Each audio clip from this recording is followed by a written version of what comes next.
Notre invité plateau aujourd'hui a été l'un des pionniers de la lutte contre le sida. Il a notamment été le directeur médical du CHU Saint-Pierre, un hôpital où il continue d'exercer aujourd'hui. C'est un grand spécialiste des maladies infectieuses, professeur émérite à l'Université de Bruxelles, membre de l'Académie royale de médecine. Il est aujourd'hui conseiller Covid-19 auprès de la ville de Bruxelles. Il a publié il y a quelques semaines ce livre, La menace virale, petit livre qui permet de faire le point sur les connaissances actuelles en matière de coronavirus. Le sous-titre, c'est « La vaccination ne suffira pas ». C'est tout un programme. Nous accueillons Nathan Clumec. Bonjour Nathan Clumec, vous pouvez prendre place au pupitre de Plus d'Actu. Il y a un grand débat sur ce qu'on doit faire dans les écoles. Est-ce que des élèves qui sont soit cas contact, soit même positifs au Covid-19, on peut les renvoyer à l'école ou ce ne serait pas une bonne idée ? Donc je pense qu'il faut prendre un peu de hauteur par rapport à tout ce qui est en train de se passer parce qu'il est évident que l'impact actuellement du Covid-19 est en train de désorganiser, déstabiliser l'école et on ne sait plus très bien à quel sein se vouer, si je puis dire. Donc ce que l'on constate, c'est que le Covid-19 et l'Omicron en particulier est quasi impossible à contrôler. C'est une constante dans tous les pays du monde. Alors je voudrais prendre par exemple la situation au Danemark, qui est un pays qui a à peu près la moitié de la population. Et la ministre de la Santé danoise vient de dire que le Covid-19 n'est plus une menace pour la société. Il faut considérer que le Covid-19 n'est plus une menace pour la société. Vous êtes d'accord avec ces propos-là? Avec l'Omicron, j'imagine? Avec l'Omicron, tout à fait.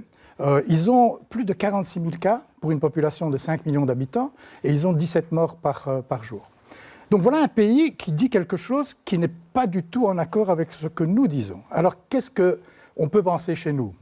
Je pense qu'il faut se fixer quel est l'objectif que nous voulons. Moi, je pense que l'objectif principal, c'est que nos enfants aillent à l'école, que nos enfants suivent les cours, qu'ils ne soient pas désorganisés. Donc, moi, je dirais, si un enfant est malade, eh bien, il reste à la maison, comme c'est d'habitude.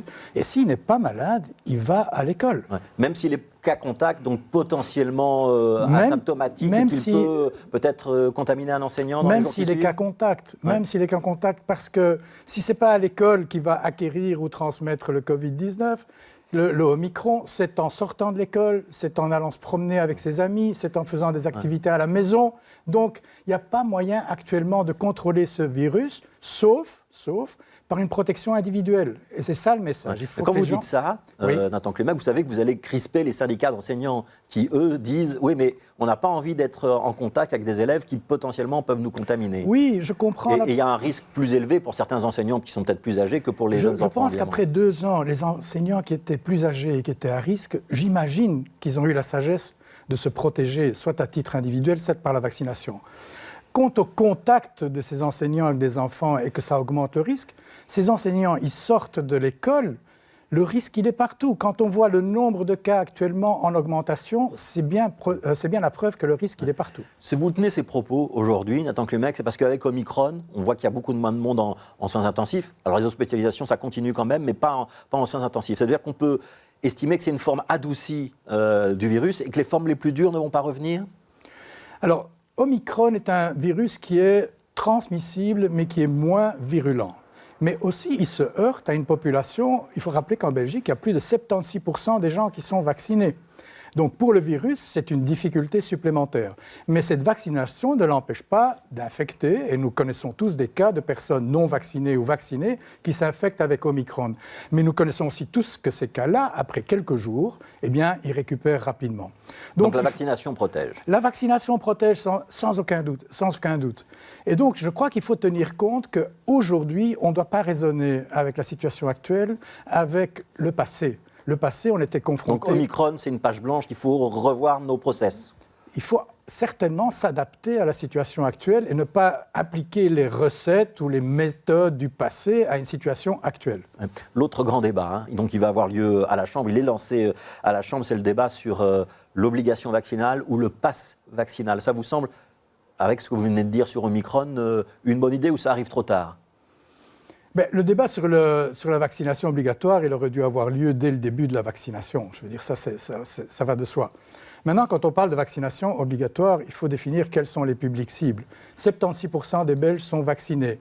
Et quand on prend la tranche au-dessus de 55 ans, on arrive aux alentours de 86 à 90%.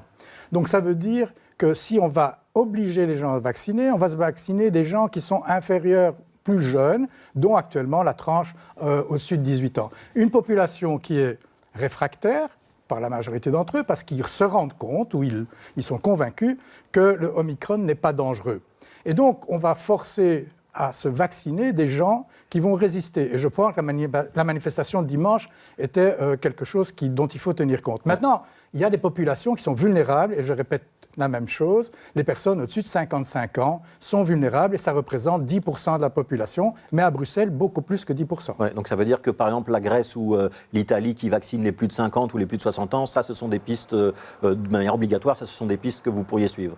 Moi, je pense que c'est une piste intéressante. Nous sommes en Europe et nous voyons des pays qui prennent des positions totalement différentes les uns des autres. Mais moi, je pense que le raisonnement scientifique, c'est qu'il faut soigner les vulnérables. Et d'ailleurs, il n'y a pas que moi qui le dis, l'OMS vient de dire qu'il faut vacciner les populations vulnérables. Et dans les populations vulnérables, il y a l'âge et les comorbidités, et les jeunes qui ont des problèmes de santé. Alors, dans cet ouvrage, vous faites quand même beaucoup de parallèles avec l'épidémie de sida, qui a au total fait 32 millions de morts. Avec la Covid-19, on est aujourd'hui à 5 millions de victimes.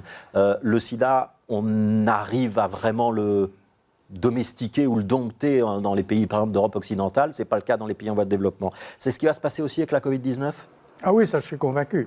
Je suis convaincu parce qu'il n'y a rien à voir entre le virus du sida et le corona. Je veux dire, le virus du sida est un virus qui désorganise l'immunité et qu'on n'arrive pas à éradiquer dans le propre corps. Donc le patient est dépendant de ses médicaments pendant toute sa vie.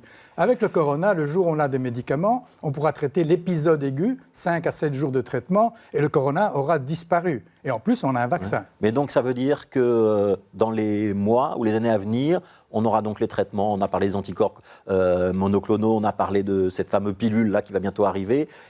On aura sans doute d'autres vaccins. Ça veut dire qu'on peut être raisonnablement optimiste ou pas ?